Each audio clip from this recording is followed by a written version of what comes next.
별로 맛이 없다. 나는 포크와 나이프를 내려놓는다. 핏기가 남아있는 하얀 그릇과 부딪히는 청량한 소리가 귀에 울린다. 하지만 요리사는 그 소리를 듣지 못했다.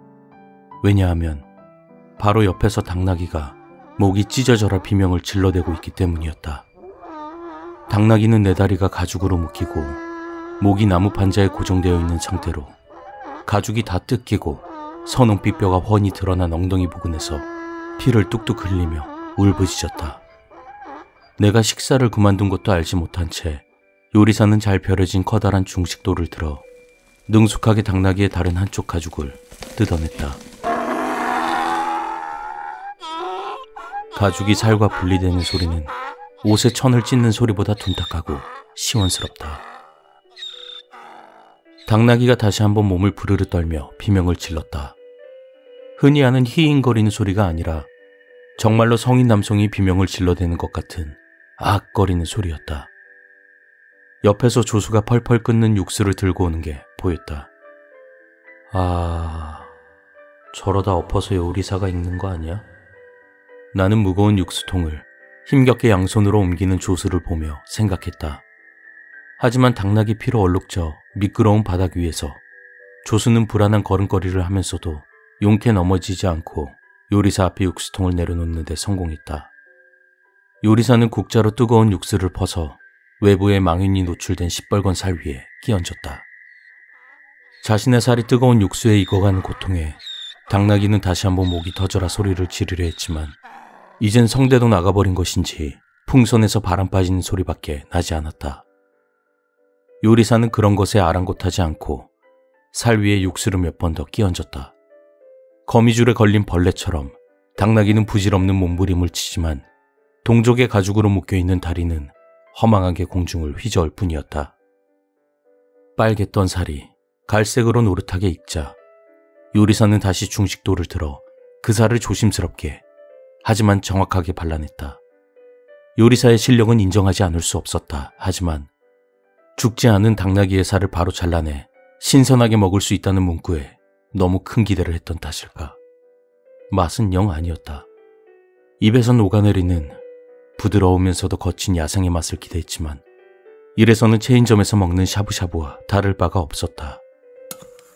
요리사가 얇게 발라낸 고기를 접시 위에 옮겨주었다. 넥타이에 붙어 음식을 호시탐탐 노리던 파리가 잽싸게 고기에 달려들었다. 파리는 남의 것을 뺏어 먹는 주제에 식사 예절이라도 지키려는 듯 고기 위에서 분주하게 두 손을 비벼댔다. 나는 파리가 싫었다. 혼자 다 먹지도 못할 거면서 주제에 맞지 않는 음식에 함부로 입을 대서 남들이 못 먹게 만드는 파리의 존재 방식이 싫었다. 나는 고기 표면을 파리가 쪽쪽 빨아대는 걸 바라보며 피처럼 붉은 와인을 한 모금 입에 넘긴 후 자리에서 일어났다. 그런 나를 요리사가 긴장된 눈빛으로 바라보았다. 입맛에 안 맞으십니까? 기대만큼은 아니네요. 나는 흉하게 하반신이 망가진 당나귀를 곁눈질하며 말했다. 그리고 두말하지 않고 그 식당을 나왔다. 요리사는 그런 나를 붙잡지도 못하고 허탈한 눈으로 가만히 서 있었다. 식당 밖을 나서자 시끌벅적한 시장의 풍경이 눈에 들어왔다.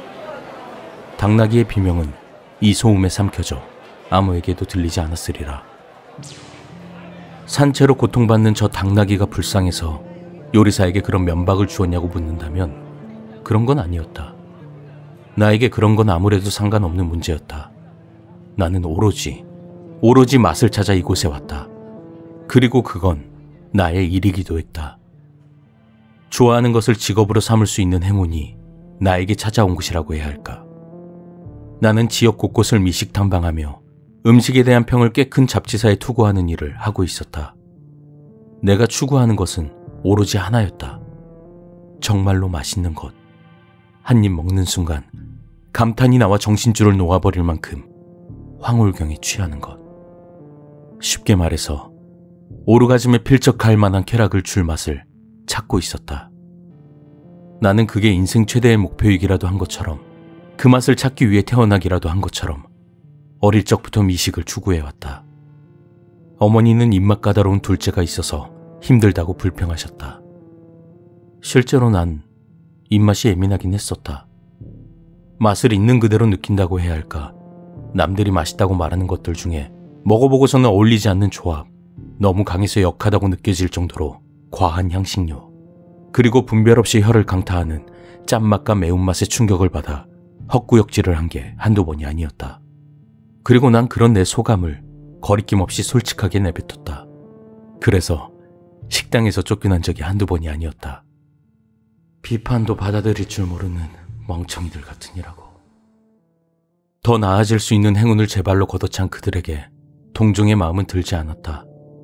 내가 보기엔 세상 사람들은 전부 혀가 마비라도 되어 있거나 하자가 있는 것처럼 보였다. 케찹과 마요네즈를 뿌리기만 한다면 호일이라도 맛있게 씹어먹을 우리 형처럼 말이다. 그런데 그런 내 행동을 마음에 들어하는 자가 있었다. 꽤 큰 잡지사를 운영하는 사람이라고 했는데 당시에 경제적으로 운영이 크게 어려워졌던 모양이었다. 당시 대학생이었던 나에게 그는 스카우트 제의를 했고 대학교 노교수들로부터 배울 게 없다고 판단했던 난 그 제안을 받아들여 곧바로 자퇴하고 일을 하기 시작했다. 내가 할 일은 간단했다. 어떤 음식이든 찾아가서 먹어보고 지금까지처럼 솔직한 평을 쓸 것. 모든 비용은 회사에서 부담하며 어떤 음식이라도 상관없다. 나에게는 나쁘지 않은 조건이었다. 아니, 오히려 무척이나 좋은 조건이었다. 덕분에 난 돈 걱정하지 않고 마음껏 미식을 찾아 돌아다닐 수 있었다. 내가 쓴 평에 이래라 저래라 토를 다는 사람도 없었다. 갑자기 주어진 최상의 근무 조건이 얼떨떨하긴 했지만 그런 극단적인 수를 써야 할 정도로 당시 잡지사는 무척 어려웠던 것으로 보인다. 말하자면 최후의 도박을 한 셈이었다. 나라는 사람이 전세를 역전시킬 행운의 777일지 아니면 전 재산을 꼬라박은 꽝일지. 단 한 번이라도 맛있는 걸 좀 먹어봤으면. 그게 내 수건이었다. 지금까지 먹었던 음식들 중에 정말로 맛있다고 느꼈던 건 단 하나도 없었다. 못 먹을 음식이 아니라는 것 정도지 감탄을 해본 적은 없었다. 그렇다고 나는 장점까지 무시하고 악랄한 평만 써대는 겉멋든 냉소주의자는 아니었다. 나쁘지 않다고 느낀 부분은 반드시 빠뜨리지 않고 적었다. 그 결과 다른 잡지사에서 찾아볼 수 없었던 신랄하고 적나라한 음식평론으로 인해 내가 취직한 잡지사의 잡지 판매 부수는 상승세에 올라탔고 인지도도 얻게 되었다. 드디어 진짜로 맛이 뭔지 아는 미식 가이드가 탄생했단다. 자신과 같은 입맛을 가지지 않는 사람들 속에서 외로움을 느꼈던 자칭 미식가들이 내 글에서 위로 같은 걸 많이 받은 모양이었다. 적이 생기지 않았다고 하면 거짓말일 것이다. 유명해지면 사람들 눈에 들고 그러면 당연히 시비를 걸거나 욕을 하는 적이 생기기 마련이었다. 어떤 자격증도 없고 훈련도 안 거친 풋내기가 음식에 대한 평을 함부로 써내려가는 게 어지간히 아닐 것 보인 자칭 전문가들이 많은 듯했다. 그리고 내가 나쁜 평을 적은 식당의 주인들과 그 식당의 음식을 좋아했던 단골들에게도 제대로 찍혔다. 그들은 내가 고고한 척을 하며 서민의 음식을 비하하면 자신이 고급 입맛이라도 된다고 착각하는 거만한 자, 펜으로 사람을 죽이는 자라고 비방하였다. 하지만 내 평에 좌절하여 자살을 한 게 어째서 내 탓이란 말인가. 그 사건은 뉴스에까지 보도되며 평론가라는 직업에 대한 갑론을박이 벌어지게 됐고 나를 처벌해달라는 국민청원까지 올라왔지만 결국 흐지부지 되었다. 나는 나를 둘러싼 그런 논란에 전혀 신경 쓰지 않았다. 인기와 유명세를 위해서 하는 일이 아니었으니까. 다시 말하지만 내가 이 일을 하는 것은 돈 걱정 없이 정말 맛있는 음식을 찾기 위해서였다. 사람들의 시선 따위는 나에게 가치 없는 것이었다. 적나라한 평을 쓰는 것은 이런 나를 지원해주는 잡지사의 요구사항에 맞춘 것도 있긴 했지만 한편으로는 남의 사정 봐줘가며 못 만든 걸 잘 만들었다고 거짓말하는 건 위선이라고 생각하는 내 철학이 있기 때문이었다. 그러게 잘 만들지 그랬어. 그렇게 이 일을 시작한 지 6년이 좀 지났을 때 나는 평범한 음식 중에는 나를 만족시킬 만한 음식이 없는 것 같다는 생각을 하게 되었다. 뭔가 좀 더 파격적이고 획기적인 게 필요했다. 탄미주의가 극단으로 치달으면 파괴와 죽음을 동경하게 된다고 했던가. 그런 거랑은 관련이 있는 걸지 모르겠지만 나는 내가 추구하는 맛을 찾아 세간에서 잔혹요리라 불리는 것에까지 손을 대게 되었다. 하지만 난 그것들을 신선함을 극도로 추구한 요리라고 부른다. 요리의 맛은 재료에서 오는 것이고 재료의 품질은 신선함에서 오는 것이었다. 신선함을 최고로 끌어올리면 맛 또한 좋아질 수밖에 없을 것이다. 생각해보면 너무나 간단한 이치였다. 어째서 지금까지 그걸 눈치채지 못한 거지? 평범한 요리에 얽매여 6년을 허비했다는 생각이 들 정도였다. 나는 그걸 추구하는 게 나쁘다고 생각하지 않는다. 신선한 요리를 먹고 싶어 하는 게 무슨 죄란 말인가? 자연에는 먹이를 살아있는 상태로 먹어치우는 동물이나 곤충이 천지에 널려 있었다. 육식동물이 사냥감을 고통스럽지 않게 한 번에 경동맥이나 급소를 끊어 죽게 한 뒤 먹는다는 건 아이들을 교육시키기 위해 지어낸 허무맹랑한 개소리였다. 다들 아는 것이다. 신선한 것일수록 맛있다는 것을. 처음으로 접한 요리는 살아있는 거위의 발에 양념을 발라 뜨겁게 달궈진 철판 위에 걸어다니게 해서 발에 양념이 저절로 잘 배이도록 한 뒤 바싹 익은 거위의 다리를 가위로 잘라내 먹는 요리였다. 날개가 묶여 날지도 못하는 거위는 비명을 지르며 사방이 유리 판막으로 막혀있는 철판 위를 분주하게 돌아다녔다. 다리가 노릇노릇하게 익어가는 먹음직스러운 냄새가 유리 판막 너머로 풍겨져왔다. 다리가 잘린 거위의 몸뚱아리는 다른 요리에 쓰이기 위해 인간의 손에 목덜미가 잡힌 채 어딘가로 끌려갔다.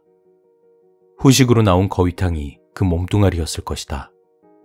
그 다음으로 먹은 요리는 개구리를 급소를 피해 빠르게 회를 뜬 것이었다. 아직 죽지 않은 개구리의 상반신은 인간에게 먹히는 자신의 살점을 바라보며 입을 뻐끔뻐끔거리고 손발을 휘저었다. 돌려달라고 그렇게 말하는 것 같기도 했다. 살아있는 개구리의 상반신을 접시에 같이 곁들이는 건 신선함의 상징이었다. 다 먹고 나면 천천히 죽어가던 개구리의 상반신은 쓰레기통 안에 던져졌다. 세 번째로 먹은 건 꽤 유명해서 아는 사람은 다 안다는 원숭이 골요리였다. 최고의 신선함을 만끽하기 위해 원숭이의 엉덩이에는 뜨겁게 달궈진 돌을 묶어놓고 그 고통에 원숭이가 몸부림치며 비명을 지르도록 만들었다. 원숭이가 죽는다면 비명이 그칠 것이다. 그러면 신선도가 떨어지니 식사를 멈춰야 한다. 원숭이가 최대한 오래 살아있기를 바라며 숟가락으로 원숭이의 뇌를 푹푹 떠서 먹어야 하는 것이다. 다행히 내 원숭이는 3분의 1을 비울 때까지 살아있었다. 안타깝게도 옆 사람은 2숟갈 먹자마자 원숭이가 죽어버렸다. 걱정 마시라. 뇌는 통증을 느낄 수 없기에 숟가락으로 뇌를 퍼먹는 걸로 원숭이는 고통을 느끼지 않는다. 그리고 오늘 당나귀살을 산채로 발라내는 요리를 맛봤다. 물론 이 요리들은 신선함이 다른 음식들과 격이 다른 만큼 맛이 비교적 좋았다. 하지만 상대적으로는 훨씬 좋았다고 하더라도 내가 추구하는 기준선엔 여전히 충족되지 못했다. 전율이 정도로 맛있다고 할 수 있을 만한 것들이 아니었다. 여전히 불만족스러웠다. 이런 음식들에 대한 평가지 잡지에 싣게 되자 나와 내가 일하는 잡지사에 대해 거센 비난이 일어났다. 극단적 동물보호단체에서 사제폭탄 테러까지 저지를 정도였다. 다행히 큰 부상자는 없었다. 하지만 아이러니하게도 잡지의 판매율은 고공행진을 하기 시작했다. 본래 보던 고전층 외의 사람들까지 잡지를 사서 내가 쓴 잔혹요리에 대한 상세한 묘사와 평가를 보기 시작했다는 뜻이었다. 또한 해당 음식들을 응호하는 극렬 전통주의자들은 나에게 열렬한 지지 의사를 보내왔다. 하지만 나는 여전히 괴로웠다. 죄책감이나 양심 때문이 아니다. 인간에게는 한계 효용이라는 게 있었다. 극한의 미식을 추구하며 맛있다고 소문난 것들만 쫓아다니다 보니 점점 맛에 대한 감흥이 무뎌지는 느낌이 들었다. 아니, 무뎌지고 있었다. 어쩌면 이미 내가 바랬던 맛을 경험했었는데 그걸 느끼지 못할 정도로 욕치가 높아진 건 아닐까? 오늘 먹은 당나귀 요리가 실망스러웠던 이유가 그걸지도 모른다는 생각이 들자 겁이 덜컥 났다. 빨리 최고의 맛을 찾지 않으면 어줍잖은 것들만 입에 대다가 역치만 계속 높아져 영영 만족스러운 식사 한번 해내지 못하고 죽는 것은 아닐까. 하지만 그걸 어떻게 찾아낸단 말인가. 먹어보지 않으면 알 수가 없다. 하지만 먹으면 먹을수록 역치는 높아진다. 그리고 이미 역치는 상당히 높아져 있어서 평범한 음식은 입에 대는 것조차 힘들다. 결국 나는 미식의 딜레마라고 할 만한 것에 갇히고 말았다. 맛있는 것을 추구하며 살아왔지만 그 탓에 맛있다는 걸 평생 느끼지 못하게 될 위기에 처한 것이었다. 혹자는 그게 무슨 큰일이냐고 물을지 모르지만 평생을 맛있다는 경험을 한번 해보지 못한 채 살아간다는 건 꽤나 끔찍한 일이었다. 저열한 것에도 맛있다고 자주 탄성을 내지르는 평범한 사람들에게는 알 수 없는 고통인 것이다. 모든 음식이 그냥 그렇게 느껴지거나 맛없게 느껴진다는 건 음식을 먹는 행위 자체가 즐거운 시간이 아닌 살기 위해 뱃속에 우겨 넣는 것, 그 이상도 이하도 아니게 되는 걸 의미했다. 그런 나에게 벨제부브의 영혼을 구현한 음식이라 불리는 요리를 먹어보지 않겠냐는 제안이 온 건 당나귀 고기 요리사가 내 평을 보고 자살하고 나서 6일째 되는 날이었다. 사실 그 요리는 불법입니다. 자신을 나의 열렬한 팬이라고 소개한 그 남성이 전화 너머에서 속삭이듯 말했다. 하지만 불법이라고 해서 사람들이 안 해먹는 건 아니죠. 소수의 인원들이 비밀리에 회원제로 그룹을 꾸려 정기적으로 만나 그 요리를 해먹습니다. 때문에 잡지 평론에는 쓰지 못하시겠지만 분명 맛보시면 그것만으로 충분히 만족하실 수 있을 겁니다. 그렇다는 건 그쪽이 그 그룹의 회원이라는 말씀이신가요? 내가 미심쩍은 목소리로 묻자 남성은 흐흐거리는 낮은 웃음소리를 내며 대답했다. 처음엔 저도 손님이었지만 네, 지금은 그렇습니다. 난 호기심이 일면서도 뭔가 꺼림칙했다. 스스로를 비밀그룹이라고 칭하면서 이렇게 대놓고 들어오시겠습니까? 라고 묻는 게 이치에 안 맞게 보였기 때문이었다. 만일 이게 불법 요리라도 먹으려 하는 걸 적발해서 음해하고자 하는 누군가의 함정이라면 순순히 좋습니다라고 대답하는 건 현명하다고 생각되지 않았다. 대중의 평판은 중요하지 않았지만 불법 행위로 재판을 치르거나 잡지사에서 잘리는 건 곤란했다. 감옥의 밥이 맛없을 거라는 건 안 봐도 뻔한 것이었으니까. 제가 그 말을 어떻게 믿습니까? 그러니까 그런 요리가 있고 그런 그룹이 있다는 걸 말입니다. 물론 허무맹랑하고 이상하게 들리시는 건 압니다. 숱한 음모론에 나오는 일루미나티도 아니고 고작 음식 하나 때문에 그런 기행을 벌이다니. 그런 생각도 드실 겁니다. 믿어달라고 간청하진 않겠습니다만 아시잖아요. 고작 음식 하나가 아니라는 거. 오랫동안 잡지 구독하면서 지켜봐왔습니다. 저희는 음식 하나를 먹기 위해 이런 짓까지 벌이는 걸 납득할 만한 사람을 찾아 제안할 뿐입니다. 그 음식은 한 번 먹으면 절대 탈퇴할 수가 없을 만큼 기가 막힌 맛이거든요. 어떤 말로도 표현할 수가 없을 정도입니다. 그 말을 듣고 나는 나도 모르게 침을 꼴깍 삼켰다. 궁금하긴 했다. 만일 정말로 그런 게 존재한다면 도대체 어떤 요리길래 국가에서 불법으로 지정하고 또 불법을 무릅쓰면서까지 정기적으로 모여 먹으려고 한단 말인가. 만일 베일에 가려진 저 음식이 내가 찾던 그 맛이라면? 번뜩 스쳐 지나가는 그 가능성이 내가 그 전화를 장난전화로 지부해 끊는 것을 막고 있었다. 극치의 맛을 느끼시려면 모험을 감수하셔야죠. 이미 선은 여러 번 넘으시지 않았습니까? 저로서는 제 말이 진짜라는 걸 더 증명할 방법은 없습니다. 결정해 주시죠. 어떻게 하시겠습니까? 남성이 내 마음을 꿰뚫어 보기라도 하는 것처럼 얼른 말을 덧붙였다. 이건 함정일까? 아니면 진짜일까? 평생을 맛을 추구하러 다니던 나에게 온 행운의 기회인 걸까? 아니면 나를 몰락시키기 위해 기다리고 있는 덫일까?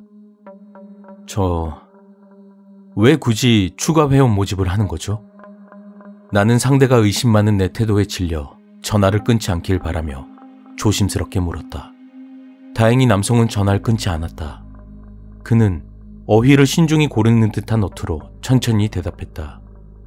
회원 중 2명이 불미스러운 일을 당해서 공석이 생겼습니다.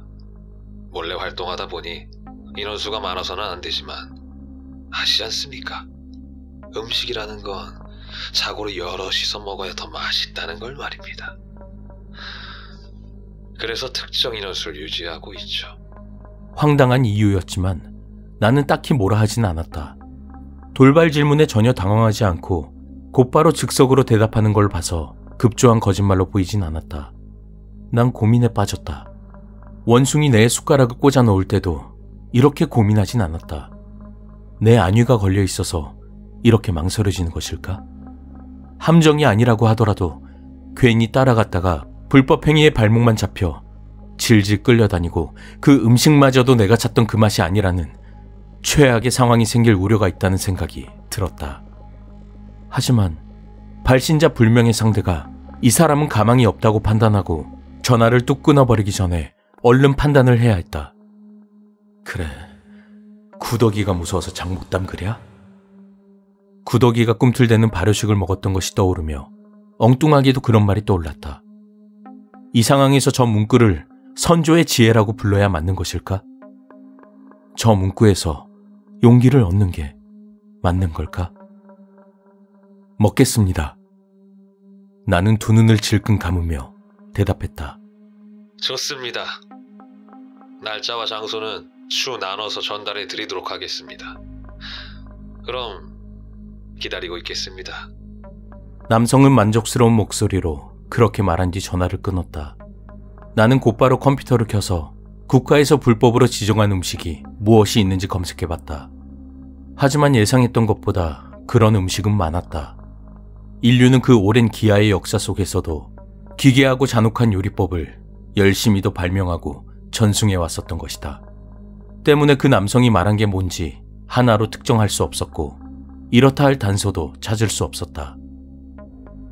벨제부비라고 했던가? 남성이 처음 했던 말을 떠올리며 나는 해당 키워드를 검색해 보았다. 하지만 음식에 관한 건 아무것도 나오지 않았다. 불길한 기운이 스멀스멀 피어올랐다. 존재하지 않는 음식을 가지고 낚시라도 한 건 아닐까 하는 생각이 들었다. 뭐가 어떻게 돌아가는지 모르는 상태로 기다리기만 해야 한다는 건 견디기 어려운 일이었다. 아무런 정보가 주어지지 않은 상태에 놓이면 뇌가 자꾸만 최악의 상황을 상상하며 나 자신을 겁박하고 두려움에 질리게 만든다. 어린애 장난 같은 것에 넘어가는 바람에 그날의 통화가 녹음되어 유튜브나 페이스북 같은 곳에 갑자기 올라오는 건 아닐까. 법으로 금지된 요리를 먹으려고 시도한 혐의로 구속하겠다면 경찰이 들이닥치진 않을까. 그런 극단적인 생각을 하며 나는 가시방석에라도 앉은 것 같은 기분을 경험했다. 그리고 3년 같았던 3일째 저녁, 잡지사에서 집으로 돌아오던 길에 미래의 날짜가 찍힌 신문이 우편함에 꽂혀 있는 것을 발견했다. 이게 날짜를 알려주는 방식인 건가? 조잡하다면 조잡한 방식이었지만 다른 집 우편함에 주르르 꽂혀 있는 신문들을 보니 티가 안 나는 좋은 방법이라는 생각이 들기도 했다. 아무도 다른 집의 우체통에 어떤 신문이 꽂혀 있는지 자세히 살펴볼 생각을 하지 않는 법이었다. 그 비정상적인 신문을 보자 나는 기이한 안도를 느꼈다. 물론 이 또한 공들인 질 낮은 장난의 일부가 아니라는 법은 없었지만 그렇게까지 유치한 노름에 시간을 쓸 만큼 한가한 사람은 없을 것이라고 애써 생각하며 나는 집으로 신문을 가지고 가서 펼쳐봤다. 하지만 내 머리가 나빠서 숨겨진 암호를 파악하지 못한 게 아니라면 신문 안의 장소에 관한 눈에 띄는 정보는 보이지 않았다. 날짜와 장소를 나눠서 전달해주겠다는 말이 시간적으로도 나눠서 보내주겠다는 말이라면 또다시 기다리는 수밖에 없었다. 나는 그 신문에서 날짜 부분만 오려내 잘게 찢어서 변기통에 내려버렸다. 조심해서 나쁠 건 없었다. 그리고 나는 다시 어떤 방식으로 올지 모르는 소식을 기다리며 시간을 보냈다. 장소는 그로부터 또다시 3일 후 우편물의 형태로 왔다. 편지 봉투 겉면에는 내 이름이 적혀 있긴 했지만 전혀 엉뚱한 주소지가 적혀 있었다. 치바현 이치카와시. 나는 다른 사람한테 보일세라 그 편지를 품 안에 숨기고 집까지 계단으로 올라갔다. 편지에서 꽤나 묵직한 무게가 느껴졌다. 집에 도착해 편지를 뜯어보니 검은색 휴대폰 하나가 들어있었다. 휴대폰 앞엔 오후 1시에 연락하겠습니다 라는 문구가 적힌 포스트잇이 붙어 있었다. 대포폰인가? 이쯤 되니 정말로 불법을 저지르고 있다는 것이 실감이 났다. 하지만 이제 와서 발을 뺄 수도 없는 노릇이었다. 덜컥 겁이 나서 없던 일로 하고 싶다는 생각이 들기도 했지만 한편으로는 겁이 났기에 함부로 발을 뺄 엄두도 나지 않았다. 위협적이고 긴장되는 상황에 처하면 뇌는 무책임할 정도로 경솔하게 판단을 내려 얼른 마음이 편해지려고 한다. 결국 내 마음은 될 대로 되라는 식으로 이왕 시작하는 거 가자는 쪽으로 기울었다.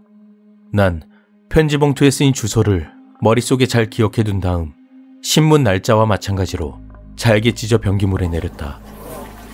막힐지도 모른다는 걱정과 달리 변기는 종이 조각들을 단번에 집어삼켰다. 이걸로 날짜와 장소는 알았다. 나는 마지막으로 한 번 더 고민을 해본 후 컴퓨터 앞에 앉아 일본행 비행기 티켓을 예매했다. 어차피 온갖 음식을 먹으러 외국에 밥 먹듯이 나가는 게 내 일이었으므로 나의 갑작스러운 일본행을 아무도 수상쩍게 생각하지 않을 것이다. 약속 날짜는 조금 촉박했지만 다행히 비성수기라 예약하는 건 어렵지 않았다. 다만 알리바이를 위해 잡지에 투고할 만한 일본 음식 하나 정도는 찾을 필요가 있었다. 좋아, 일본 최고의 미식이 뭔지 한번 알아볼까? 하지만 내가 일본에 가서 그것을 먹는 일은 없었다. 왜냐하면 그 남성이 소개해준 요리를 먹고 난 뒤엔 다른 음식은 입에 댈 수 없게 되어버렸기 때문이었다.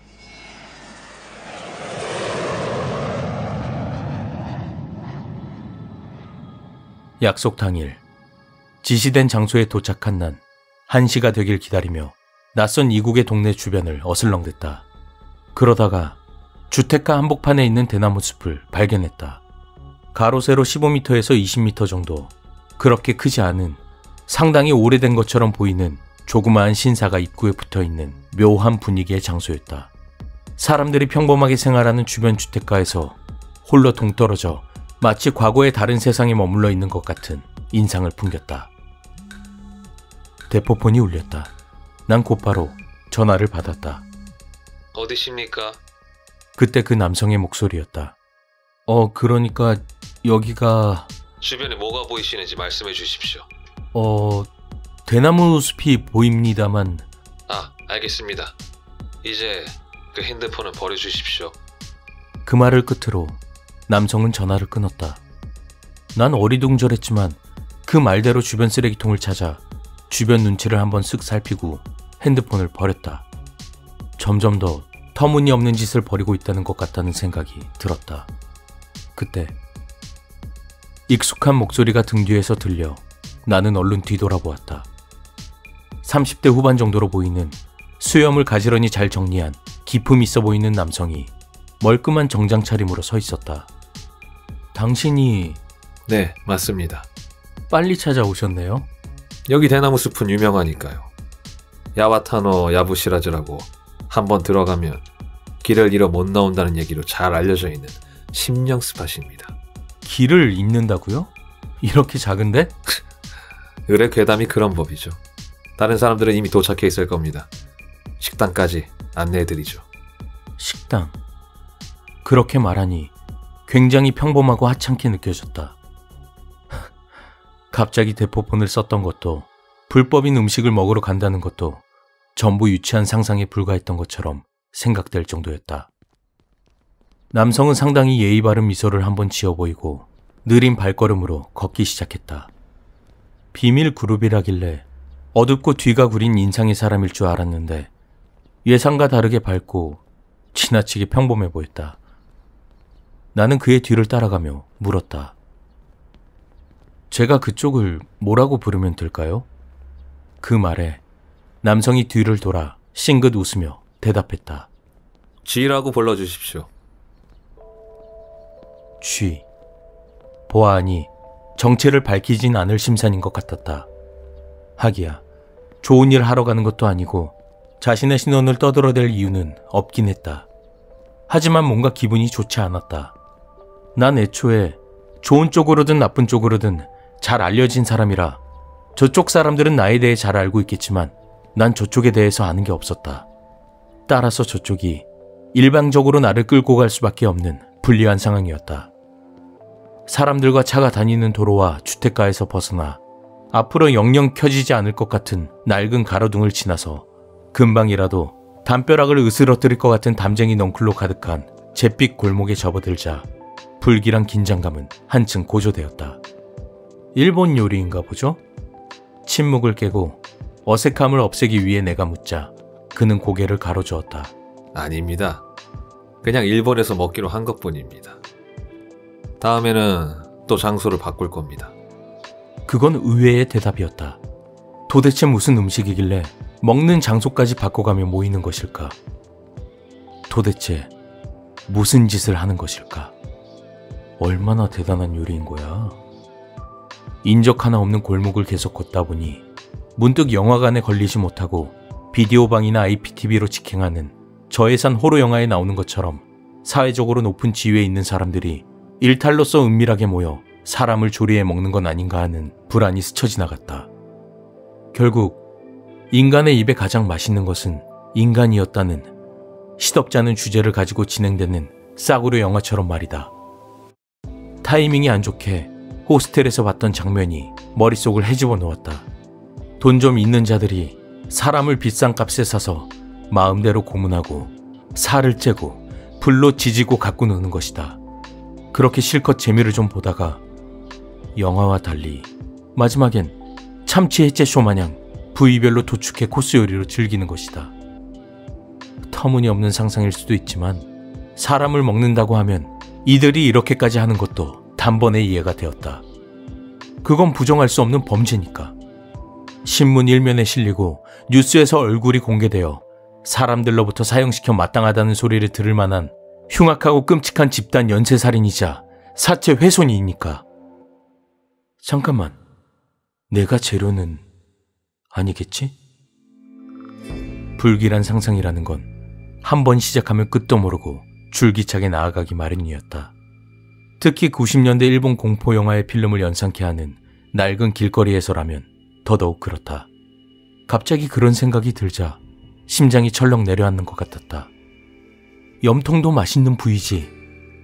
금방이라도 쥐라는 남성이 사시미 칼을 꺼내 들어 내 심장에 꽂으며 그렇게 말할 것 같았다.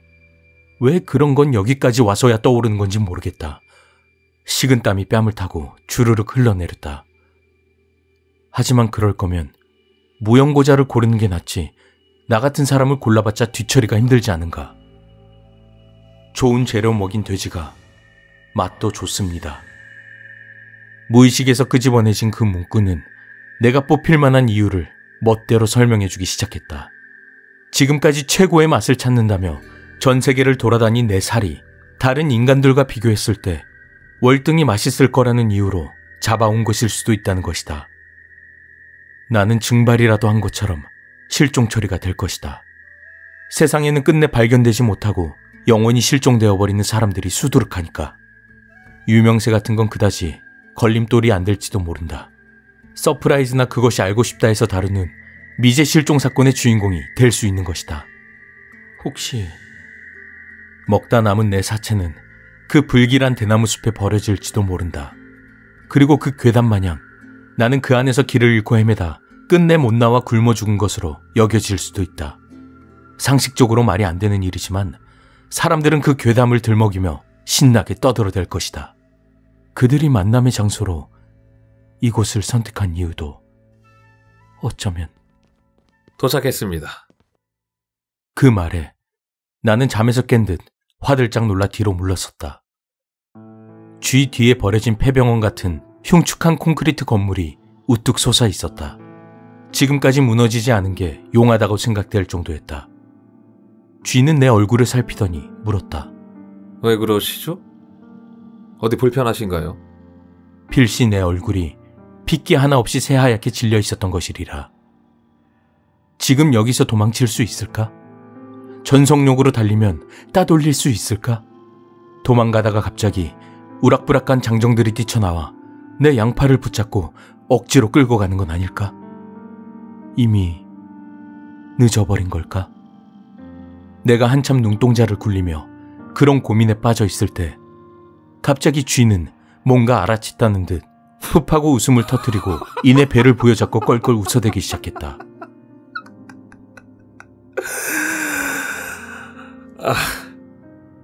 지금 그 얼굴 우리가 식인종 같은 거라고 생각하시는 거 맞죠? 속마음을 훤히 들킨 것 같아 나는 등골이 쭈뼛었다. 내가 뭐라 말할 틈도 없이 쥐가 말을 이었다. 그런 거 아닙니다. 뭘 상상했는진 몰라도 그런 짓은 안 해요. 위험 부담이 너무 크다고요. 게다가 인간은 최상위 포식자, 그 안에 수은 등 중금속이 얼마나 많이 농축되어 있는지 아십니까? 그런 건 몸에 안 좋아요. 저희는 맛도 맛이지만 빨리 죽을 마음은 없습니다. 이왕이면 건강한 거 먹어야죠. 사람은 몸에 안 좋아요. 사람은 사람이 먹는 게 아닙니다. 하지만 난 여전히 의심스러운 눈빛을 한 채 가까이 다가가지 않았다. 그런 나를 보고 쥐는 어깨를 으쓱했다. 저희가 작가님을 먹지 않을 거라고 믿게 할 수 있는 방법은 없습니다. 뭐 제가 아무리 항변해도 항변할수록 더 수상하게 느껴질 테니까요. 어디까지나 작가님의 의지에 달린 일입니다. 하지만 이왕 여기까지 용기 내신 거 들어오시면 좋을 텐데요. 정말 후회 안 하실 겁니다. 사채업자들도 돈이 급한 사람들에게 돈 빌려줄 때 그런 말을 짓거리겠지. 지금 여기까지는 당신이 제 발로 걸어 들어와 스스로의 의지로 돈을 빌리는 겁니다. 우리는 억지로 시킨 게 아니에요. 이왕 여기까지 온 거 좀만 더 용기를 내서 신체 포기각소에 손가락을 찍어주시면 좋을 텐데요. 후회하시지 않을 겁니다. 빌어먹을. 이럴 땐 어떡하는 게 좋은 걸까? 왜 안 들어와? 요리 준비 다 됐어. 쥐 뒤에서 한 여성이 허름한 건물의 문을 열고 나오며 말했다.